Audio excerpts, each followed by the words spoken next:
Bonjour et bienvenue dans cette vidéo dans laquelle nous allons voir les étapes de la construction d'un triangle équilatéral dont on connaît les mesures des côtés.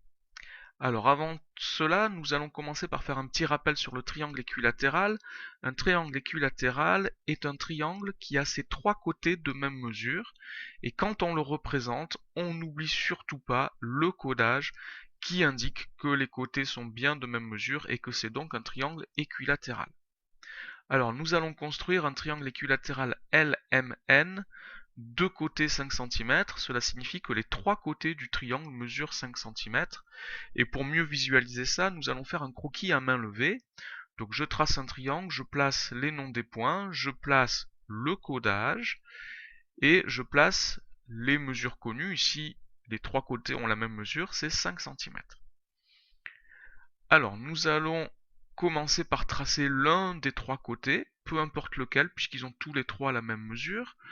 Ce côté mesure 5 cm, je le trace avec une règle graduée.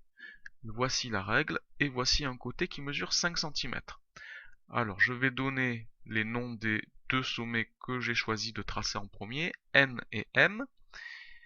Et maintenant, il me reste à trouver le point L.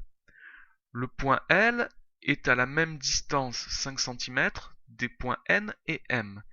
Il se situe donc sur un arc de cercle ou sur un cercle de centre N et de rayon 5 cm et sur un autre cercle de centre M et de rayon aussi 5 cm. Je vais donc trouver le point L au compas. Pour cela, je vais prendre l'écartement du compas entre N et M. Je n'ai pas besoin de mesurer sur une règle, puisque le segment NM mesure déjà 5 cm. Je veux un écartement de 5 cm sur mon compas, donc je prends l'écartement entre les deux points que j'ai déjà placés. Et je peux tracer un arc de cercle qui aura donc pour rayon 5 cm. Donc j'ai piqué sur N, maintenant je pique mon compas sur M, je garde le même écartement, surtout je ne change pas, et je trace un deuxième arc de cercle. Le point d'intersection de ces deux arcs de cercle est le point L.